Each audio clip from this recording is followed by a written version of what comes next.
Good morning, Pine Ridge. Thanks for tuning in this morning. I was thinking the other day that if God came up to me and said, I've got some good news and some bad news. Bad news is that you can't be a pastor anymore. I'm removing the position of pastor from all the churches. The good news is you get to pick any job you want anywhere in the world. What'll it be? I'm pretty sure I would go with Canadian ambassador to Fiji. That's not really a position. I don't think we actually have an ambassador to Fiji, but if we did, that's what I think I'd want to go with. Main reason for that is that I think the coldest temperature they've ever recorded in Fiji is 12 degrees Celsius. They have never seen snow. Fiji has never seen snow. And that's all you really need to know right there. I mean, that's enough to make me say, I want that job. The only downside really with that scenario is, the state dinners and having to represent, the prime minister to the people. Basically the entire job of being an ambassador. So basically I want to live in Fiji maybe. But anyway, all this to say is that we are all ambassadors. If you are employed, then you are an ambassador of your company, whether you like it or not. And some people have discovered this the hard way. There was a woman named Justine Sacco. She was a PR rep for a media company, so she really should have known better. But on a trip to Africa, right before she left for Africa, she tweeted something out. It was meant to be a joke, but it was really horrible. It was a racist joke, basically. She had 170 followers on Twitter. Not that many, not a huge number. So maybe she figured no one's going to see this. Who cares? She was just doing it for fun. But what happened was, once she got on the plane, this tweet went viral. And it became the #1 trending topic in the United States on Twitter, her tweet. And, it got to the point where people were wanting someone to arrive at the airport in Africa when she landed. And someone did. Someone was actually there to report when she actually landed. And it just became a really horrible situation for her. I don't know exactly when she was fired, but basically the moment she hit send on the tweet, she ended up losing her job. So you might be asking, what does all this have to do with the church? Why am I talking about this? We are in the middle of a series called He Leads Me. And this is a look at how our good shepherd, how God leads his people. And a lot of this is based on one of the Psalms of David, Psalm 23. And it's also tied into other shepherds in the Bible. So I'm just going to look at the first few verses of Psalm 23 right now. The Lord is my shepherd, I shall not want. He makes me lie down in green pastures. He leads me beside still waters. That's what we looked at last week. This week, he restores my soul. He leads me in paths of righteousness for his name's sake. God is deeply invested in leading you towards righteousness because you bear his son's name.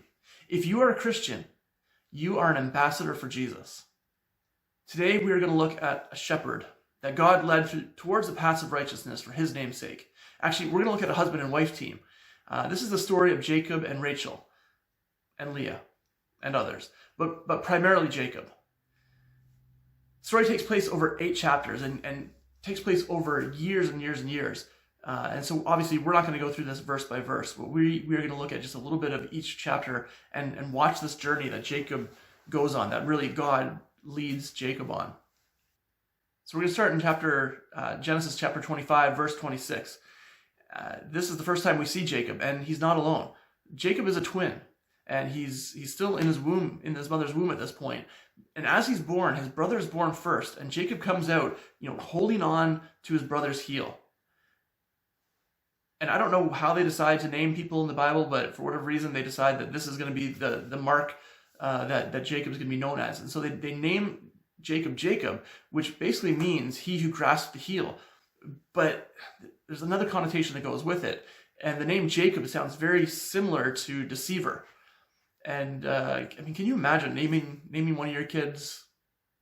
Well, they name his brother Esau, which means hairy, and they name Jacob deceiver. And so you got to really question what they're doing with the whole name situation. Like maybe someone's got to buy Isaac a baby book or something like that. But all that to say, Jacob is born with this name, which is really going to identify him for most of his life, or part of his life anyway. So the next time we see Jacob, it's later on in the same chapter, but it's a number of years later.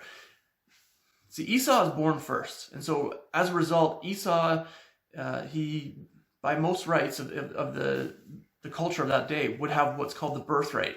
Now, the birthright carried with it a couple of significant things.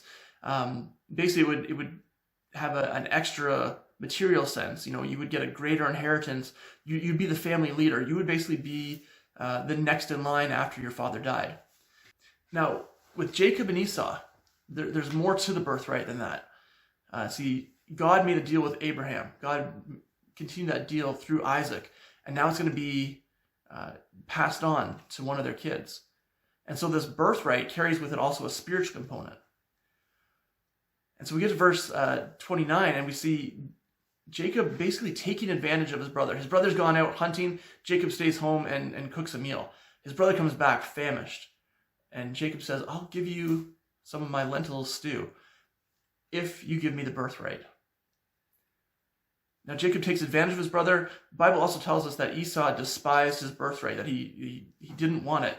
Basically, he didn't care enough about the spiritual component that was being passed on from his grandfather to his father to him. And so he ends up selling everything for a bowl of bean soup. I used to work with somebody who ate black bean soup like every single day at lunch. I could not imagine trading anything for black bean soup, much less, this inheritance that's a gift from God.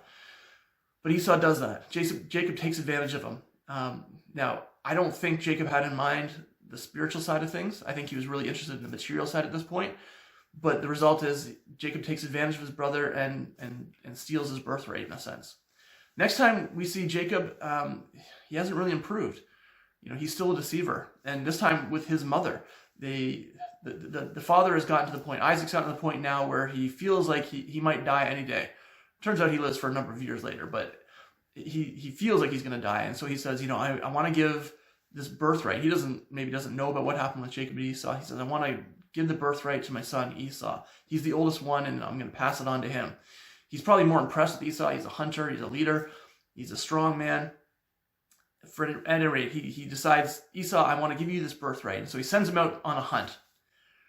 And very quickly, Jacob's mother gets involved. And she goes behind her husband's back. And she decides that Jacob is going to be the one to receive the birthright. But she knows she has to fool Isaac. And so what she does is she sends Jacob in disguised as Esau. Now Isaac is mostly blind at this point, can't really see what's going on. And Esau must have been a really hairy guy, because she takes the goat skin and she puts it on Jacob's arms in case the father touches him, which is what happens. And all this to say that Jacob goes in and he deceives his father. So his father blesses him with the blessing that came down from Abraham to him and now on to Jacob. Now, an interesting thing here in verse 20, Isaac is asking who he thinks is Esau, how did you come back so quickly with this food? And Jacob replies by saying, the Lord your God put it in my path, put the animal in my path. Basically trying to explain away how this could happen so quickly. But what's interesting there to me is that Jacob doesn't say the Lord my God. He says the Lord your God. He's probably been introduced to God. He probably heard about God, but he doesn't know God for himself. And so he refers to him as the Lord your God. That's going to come up again a little bit later. So result of all this, Esau comes back, finds out what's happened, and he says, first of all, he stole my birthright. Now he's stolen the blessing from my father, and Esau makes a decision. I'm going to wait until my father dies, and then I'm going to kill my brother, and then I'll be the only one left. And so all this is not going to matter. And so out of fear, Jacob runs. His mother sends him off to her side of the family, miles and miles and miles away, and says, go find a wife. I'll send for you when it's safe. Turns out he never sees his mother or his father again. But on the way to his mother's side of the family, he has an encounter with God. You could say he meets God. You could say up until now he's heard about God, but in this moment he actually meets God. He has a dream. He has a dream about the stairway to heaven. You've probably heard of the Led Zeppelin song. It has nothing really to do with the Bible story, but other than the title. But Jacob has this dream where he sees that God is real, and he has his first interaction with God. And as a result, he sets up a pillar in this God's honor, and he sort of makes a deal with God. He says, it's a bit of a lame deal, really. Basically saying, if you look after me, if you take care of me, then you can be my God. It's a really low commitment kind of an offer right now. So we go on to the next two chapters, chapter 29 and chapter 30. And this is where we meet the shepherdess of the story, Rachel. Before Jacob knew her, she was already a shepherdess. She was already taking care of sheep. And that's really the instance where Jacob meets her. She's coming to water her sheep at a well that Jacob has arrived at. And you could sort of say it's love at first sight, at least for Jacob. He falls in love with Rachel. And then he goes and meets her father Laban.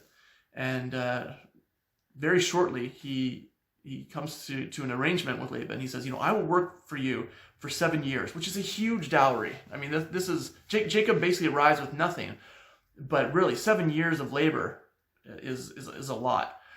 And so Laban, in a sense, is taking advantage of Jacob the way that Jacob has taken advantage of other people in the past. Jacob is so in love with Rachel that the time flies by. And the wedding night comes, and then Laban really takes advantage of Jacob. Laban sneaks Rachel's older sister into Jacob's tent. Now, this wouldn't work in our day and age, but in that day and age, first of all, the father had ultimate authority over his entire family. So Rachel didn't have a say in the matter. Leah didn't have a say in the matter. There's also no indoor lighting. So Jacob probably had no clue who he was taking to bed that night. And so the Bible tells us that in the morning they woke, and behold, it was Leah.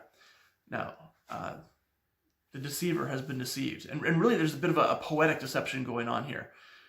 In the earlier story, Jacob exchanged the younger for the older when he deceived his father.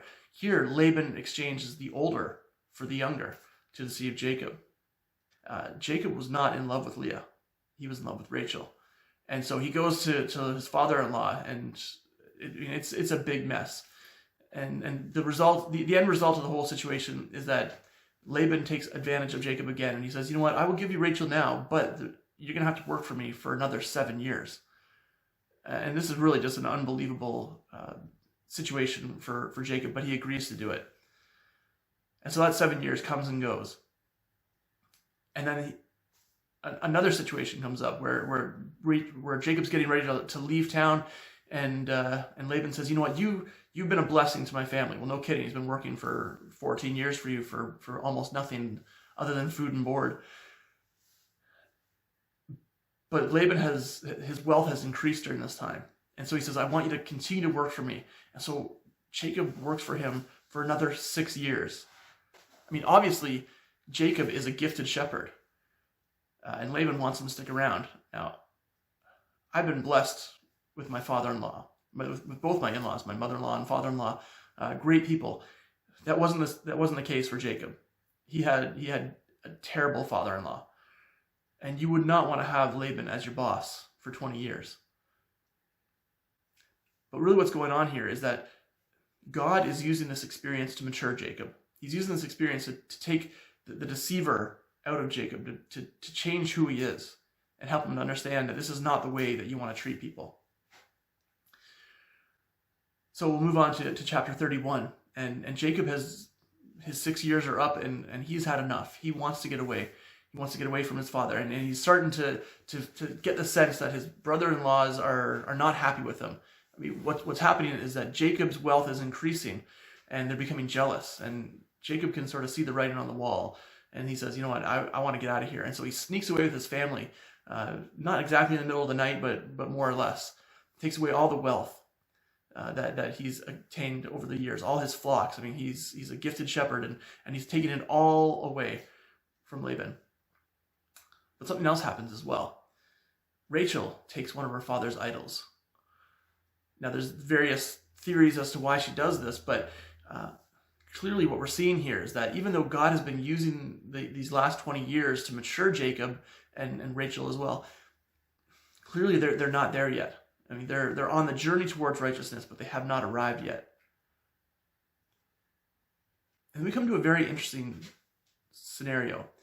Chapter 32, we're going to start in verse 24. You can read through the story to get all the background on it, but at one point, Jacob is alone in the camp that he's set up. And the verse says that a man came and wrestled with him until the dawn began to break. When the man saw that he would not win the match, he touched Jacob's hip and wrenched it out of its socket. Then the man said, "Let me go, for the dawn is breaking." What's interesting here is that Jacob's wrestling with this man, and it seems like Jacob's holding his own. But in one moment, the man puts an end to the fight, which means he probably could have done this at any time, but he just chose to wait until now. And Jacob is holding on for dear life. I mean, he's probably in pain from his hip being out of the socket. He's maybe come to the realization that this man is someone different, something other than just a regular man. And he's just holding on for all he can. And Jacob says, "I will not let you go unless you bless me." And you get the sense here that he's at the end of his rope. I mean, he's almost crying out, "I will not let you go unless you bless me." And the man asks him a question. He says, "What's your name?" This must have been difficult for Jacob. I mean, can you imagine your entire life having to tell people that your name is Deceiver? Can you imagine what it's like to be identified your entire life by one of the most shameful things about you? And so you can almost imagine Jacob in this situation just lowering his head and saying, "My name is Jacob. I'm a deceiver. That's who I am." And the man says, "Your name will no longer be Jacob. From now on, you will be called Israel, because you have fought with God and with men and have won." And so Jacob wrestles with God. I mean, that's what we find out here, that this man he is wrestling with is actually the angel of the Lord. That is actually Jesus in human form before he was born. Jacob wrestles with God, and God renames him Israel. Now, some people say that the name Israel means that God fights. Really, it means that God rules. And I think what God is saying to him here is that you've been wrestling with me for years. You've been running from me. You've been fighting with me. But I want you to know that I am the ruler. You know, in one moment, I ended our wrestling match. I touched your hip and it was over. You were holding on to me for dear life, just crying out for a blessing. And I'm giving you that blessing by changing your name, changing your past, changing everything about you to say that you are now identified by my name. You are no longer the deceiver. You are known by my name. You are going to bear my name. God is invested in Jacob's righteousness, even more so now because Jacob is going to bear his name. And then we'll end our story, not the end of Jacob's story, but the end of our story with the next chapter. Chapter 33, Jacob builds an altar and he names it God, the God of Israel, which is his name now. He has gone from the Lord your God to now the Lord my God. He has gone from knowing about God to meeting God to wrestling with God, and now he's saying, "You're my God. You've blessed me and you've changed my name, and now I bear your name. You are my God." So my question for you, Pine Ridge, is where are you in this story? Are you striving to make things happen on your own? Are you finding the angles and taking advantage where you think it's necessary to go where you want to go? Are you running away from a situation in fear? Maybe the decisions you made, the things you've done, or maybe the things that have been done to you have resulted in hardship and danger. Are you at the place where you've heard about God, maybe even met God, but you're not quite sure you want to go all in? Are you working through some stuff, letting God mature you through hardship on the journey towards righteousness, but still clinging to the old ways? Are you wrestling with God? Or are you done wrestling and just hanging on to God, crying out for a blessing? No matter where you are on your journey, you've got a shepherd who wants to change your name. He wants to take your shame about your past, or maybe even your present, and he wants to replace it and call you his own. So stop striving. Stop running. Stop wrestling. Grab a hold of Jesus and cry out for his blessing, because he wants to give it to you. In 2 Corinthians chapter 5, verse 20, Paul says that he is Christ's ambassador, and that's true for us as well. We are the first Jesus that people will meet, and it's our job to represent him. I want to inspire you, Pine Ridge. I want to inspire you to follow your good shepherd. Let him lead you in the paths of righteousness for his name's sake. As a benediction, I've chosen Colossians chapter 3, verses 16 and 17. Let the message about Christ in all its richness fill your lives. Teach and counsel each other with all the wisdom he gives. Sing psalms and hymns and spiritual songs to God with thankful hearts. And whatever you do or say, do it as a representative of the Lord Jesus, giving thanks through him to God the Father. Until we meet again, Pine Ridge, take care of each other. Follow your shepherd. Let him lead you in the path of righteousness for his name's sake.